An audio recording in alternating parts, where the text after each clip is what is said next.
Halo semuanya, kami di kelompok 3. Nama saya Reza. Nama saya Muhammad Rasyad. Nama saya Hafiz Gofiki. Kali ini kami akan mempresentasikan desain jaringan berbasis luas atau WAN. Sebelum belajar tentang desain jaringan berbasis luas, langkah pertama yang harus kita pahami terlebih dahulu adalah tentang pemahaman konsep jaringan secara umum. Pengenalan jaringan berbasis luas atau WAN. Jaringan atau network adalah suatu mekanisme yang memungkinkan berbagai komputer terhubung dan para penggunanya dapat berkomunikasi dan seharusnya satu sama. Informasi dan data bergerak melalui media transmisi jaringan sehingga memungkinkan pengguna jaringan komputer untuk saling bertukar dokumen dan data dicetak pada printer yang sama dan bersama-sama menggunakan hardware atau software yang terhubung dengan jaringan. Saat ini kita mengenal beberapa jenis jaringan pada umumnya, yaitu jaringan data dan internet. Jaringan data adalah sebuah jaringan yang memungkinkan komputer-komputer yang ada saling bertukar data. Contoh yang paling sederhana adalah dari jaringan data adalah dua buah PC terhubung melalui sebuah kabel. Akan tetapi, rata-rata jaringan data menghubungkan banyak alat.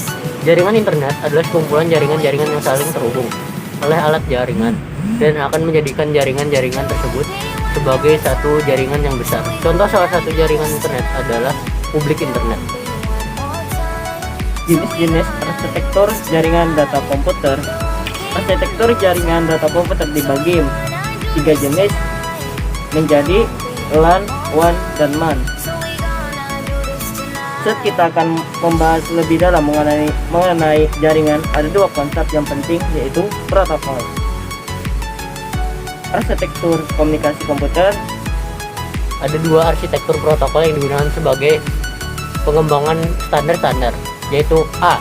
Model TCP atau IP. Yang kedua adalah UDP atau User Datagram Protocol. A. Pengertian topologi. Topologi jaringan adalah sebuah desain jaringan komputer yang akan dibentuk serta menggambarkan bagaimana komputer dalam jaringan tersebut bisa saling terhubung satu sama lain. Untuk membangun jaringan komputer, baik yang berskala kecil atau besar, terlebih dahulu kita harus merancang topologinya. B. Faktor-faktor topologi jaringan. Gaya, kecepatan, lingkungan, skalabilitas, koneksivitas. Macam-macam topologi jaringan, kekurangan dan kelebihan topologi jaringan. Topologi ring atau cincin memiliki kelebihan, yaitu dapat melayani aliran lalu lintas data yang padat. Aliran dan mengalir lebih cepat karena dapat melayani data dari kiri dan kanan dari server. Sedangkan kekurangan topologi ring, kerusakan pada salah satu media, pengirim atau terminal, dapat melumpuhkan kerja seluruh jaringan.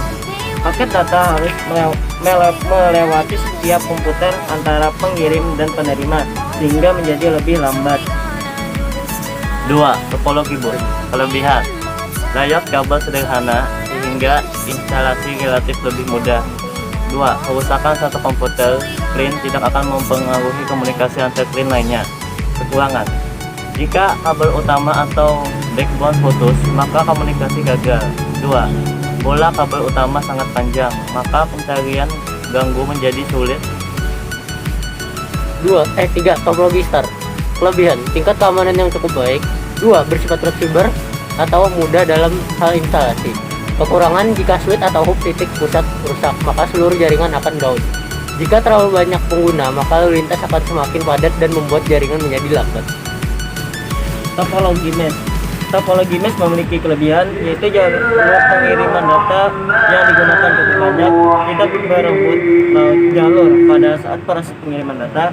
Sedangkan kekurangannya adalah saat proses instalasi sangat membutuhkan banyak kabel karena jalur yang digunakan sangat banyak, menjadikan tempat instalasi sangat kecil dan tidak pasti. 5. Topologi tree.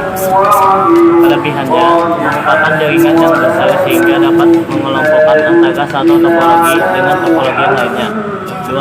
Keamanan yang sangat terhadap. Kekurangannya pertama, proses instalasi yang rumit. Kedua, troubleshooting yang tidak mudah karena mencakup jaringan yang besar. 6. Topologi extended star. Kelebihan: jika satu kabel subnode terputus, maka subnode yang lainnya tidak mengganggu. Tetapi apabila central node terputus, maka semua node di setiap subnode akan terputus. Kelemahan: dia dapat menggunakan kabel yang keras terendah karena hanya menghadapi satu traffic node. karena untuk berkomunikasi antara satu not ke not lainnya membutuhkan beberapa kali sekian. Dari kelompok 3. Terima Bila ada kasih. kekurangan selalu mohon dimaafkan dan kami ucapkan terima kasih perhatian. Assalamualaikum warahmatullahi wabarakatuh. Waalaikumsalam.